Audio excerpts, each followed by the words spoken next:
Buenos días.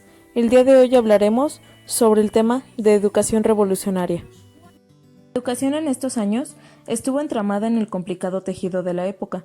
Al igual que en los años de Vasconcelos, se pensó en la educación como en una panacea, pero radicalmente distinta, ya que no se trataba de educar al pueblo en los ideales humanistas de la cultura occidental, sino de hacer que la educación se convirtiera en un instrumento del progreso y del desarrollo económico. A Plutarco Elías Calles no le importaba este tipo de cultura. Le importaba que los campesinos hicieran producir la tierra, que los obreros se adiestraran en las técnicas modernas de producción y que el país saliera del caos económico en que se encontraba desde la Revolución. La educación tenía que servir a estos propósitos. Su idea de progreso emanaba de un ideal modernizador, cuyos rasgos culturales fueron manifiestos a todo lo largo de la época. La modernización se había convertido para estos años en una especie de mito que embebió a políticos y educadores. La modernización pensaban acabaría con la escasez y en este sentido aliviaría la pobreza del pueblo.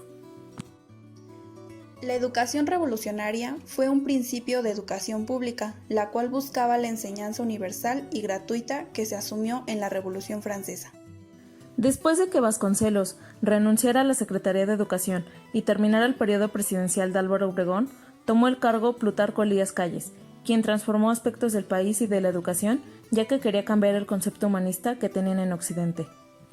Lo que se buscaba principalmente en la educación revolucionaria era la enseñanza liberal, en donde tuvo participación el Congreso Liberal de 1907 y se acordó que la educación fuera popular y los maestros pudieran tener mejores sueldos. En donde también tuvo lugar la prohibición del clero, ya que se buscaba separar la educación de la Iglesia, y asimismo se establecieron escuelas rudimentarias para que hubiera accesos a la educación por todo el país, y ésta se pudiera implementar para todos, especialmente para la juventud mexicana. En 1921 se restauró la Secretaría de Educación Pública, la cual buscaba restablecer una enseñanza basada en la experiencia y/o lo cotidiano, para poder implementar instituciones y programas, en donde tuvieron participación diferentes pedagogos de la época, entre ellos Joaquín Baranda, Justo Sierra, entre otros. Gracias a este movimiento, surgieron los caudillos con ideas liberales y a su vez surgen estados autónomos. La educación revolucionaria enseñaba principalmente a leer, hablar y escribir castellano. En donde también surgió la escuela castellanista, la cual partía del supuesto de que mientras no hubiera paz y progreso material, los ideales humanistas resultarían accesorios.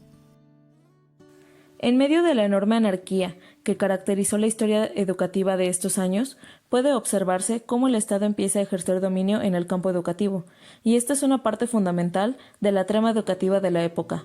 El conflicto con la Iglesia en el terreno educativo, las modificaciones que se hicieron al artículo 3 de la Constitución, las leyes reglamentarias, la preocupación gubernamental por producir maestros en masa y diseminarlos por toda la República, el crecimiento institucional de la SEP y los acres debates sobre la orientación que debía seguir la educación pública fueron en parte el resultado de una presencia oficial cada vez mayor, fenómeno que se da no solo en el terreno educativo, sino en casi todos los ámbitos. Otro motivo por el que no se pudo consolidar dicha propuesta es que el gobierno de Calles quería implementar la educación sexual. A partir de entonces, la educación en las familias católicas comenzó a rivalizar y a combatir las enseñanzas oficiales. La familia reafirmó su papel formativo en el proceso educativo y la educación escolar perdió ascendencia como agente de transformación social.